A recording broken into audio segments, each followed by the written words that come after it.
Hello everyone, this is me doctor Shahid पर आवाज करें मेरा यूट्यूब चैनल। नाज़रीन, जैनब अब्बास के बाद जिस तरह जैनब अब्बास के साथ इंडिया में हुआ, जैसे उनको इंडिया से भगाया गया, तो उसके बाद एक नया मामला शुरू हो गया कि उसी वकील ने मोहम्मद रिजवान के बारे में आईसीसी को एक लेटर लिख दिया है और उसके बाद इंडियन हाई कोर्ट से भी उसने रुजू कर लिया और उसके बारे में एप्लीकेशन दे दिया है कि इसने नीदरलैंड के खिलाफ ग्राउंड में नमाज क्यों पढ़ी थी। ये एलिगेशन है जस्ट कि इसने ग्राउंड में नमाज क्यों पढ़ी थी, और इस बिहाफ पे अब शदीद किस्म का जो दबाव है वो मोहम्मद रिजवान पे डाला जा रहा है। और आईसीसी को भी खत लिखा गया है कि इस बंदे ने ये हरकत की है, खेल और मज़हब को इसने मिक्स करके ये जो काम किया है, ये खेल की दुनिया में ये ऐसा नहीं होता। तो इसके हवाले से उसने आईसीसी को एक लेटर लिख दिया है। तो बेसिकली बात क्या है कि मोहम्मद रिजवान ने क्या किया है कि उसने जस्ट नमाज पढ़ी है। नमाज वो नीदरलैंड के मैच के दौरान पढ़ी है। उसके बाद मोहम्मद रिजवान का कसूर ये है कि उसने जो उस दिन अगेंस्ट श्रीलंका जो उसने सेंचुरी की थी, तो उसने उसको हमारे जो फ़लस्तीनी भाई हैं उनके नाम किया था। पहले उनको नमाज का दुख था, ऊपर से गज़ा के बारे में उसने मोहम्मद रिजवान का जो ट्वीट था उसको कंट्रोवर्स किया गया बहुत ज़्यादा, उस पर काफ़ी ज़्यादा उंगलियां उठाई गई। उसके बाद जब रिजवान इंडिया के खिलाफ आउट होके पवेलियन वापस जा रहा होता है, तो वहां पर बेशुमार जो इंडियंस के बावलेपन वाले लोग थे ना, वो उन्होंने बेशुमार किस्म की उन पे आवाज़ें कसी हैं। जय श्री राम तो पता नहीं क्या कुछ राम, सारा कुछ खाया पिया हराम, ये उसने उन्होंने नारे लगाने उधर शुरू कर दिए। ठीक है। उसके बाद सुनने में आ रहा था कुछ पिछले अरसे में कुछ बावलेपन के जो कुत्ते थे वो इंडिया में काफ़ी ज़्यादा हो गए थे, जिन्होंने बहुत सारे लोगों को निशाना बनाया। तो उनमें से ये एक वकील साहब भी हैं।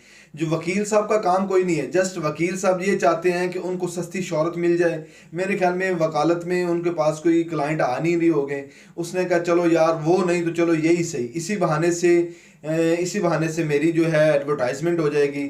मैं उस वकील का नाम भी जानता हूँ, उसकी फ़ोटो भी मेरे पास है, और मैं उस घटिया इंसान की, उस बावलेपन इंसान की मैं फ़ोटो आपको मेंशन नहीं करना चाहता। मैं उसको ये शर्त बिल्कुल भी नहीं देना चाहता हूँ।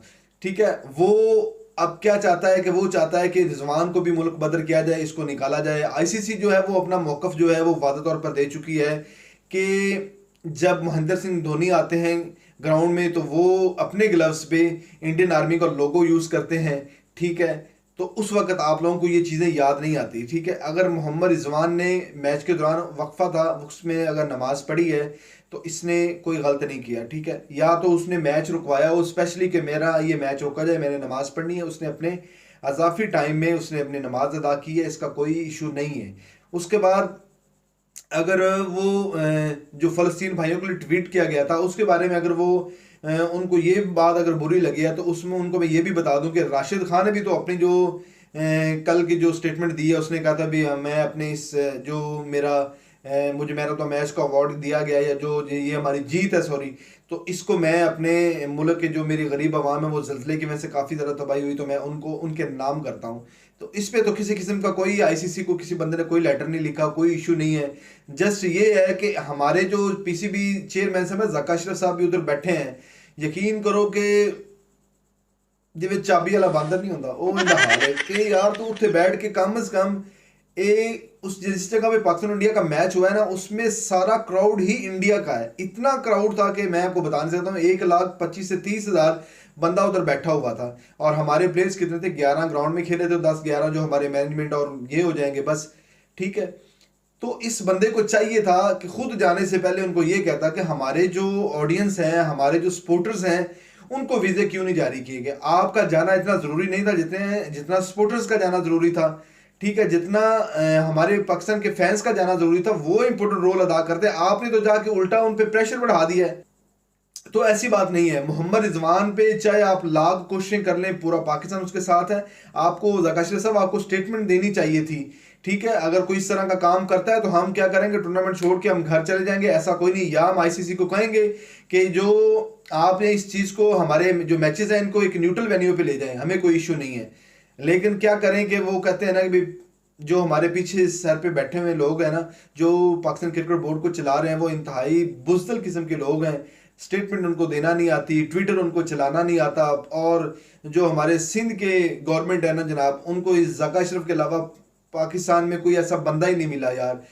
कि कराची से, सिंध से बड़े अच्छे अच्छे प्लेयर्स निकले हैं, उनमें से किसी बंदे को आप पीसीबी का चेयर बना सकते थे। यकीन करो जिस टाइम इस बाबे दे कबर चलाता था, तुसी जनाब ने पीसीबी का चेयरमैन बना दिया।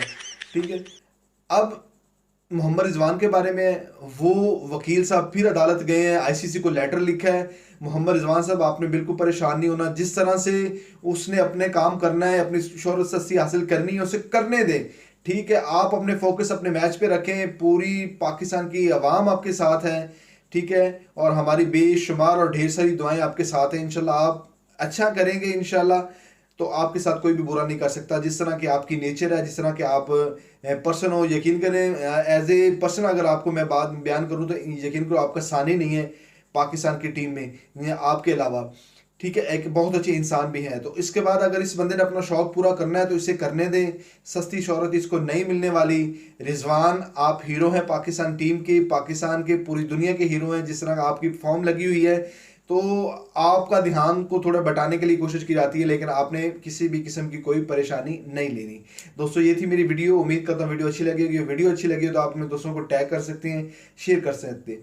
और लास्ट पे आपसे रिक्वेस्ट करेंगे कि मेरे यूट्यूब चैनल को भी आप लाजमी सब्सक्राइब करें। उसके बाद मेरा फेसबुक पेज भी है, आप उसको भी लाइक और फॉलो ज़रूर करें। अल्लाह हाफिज़।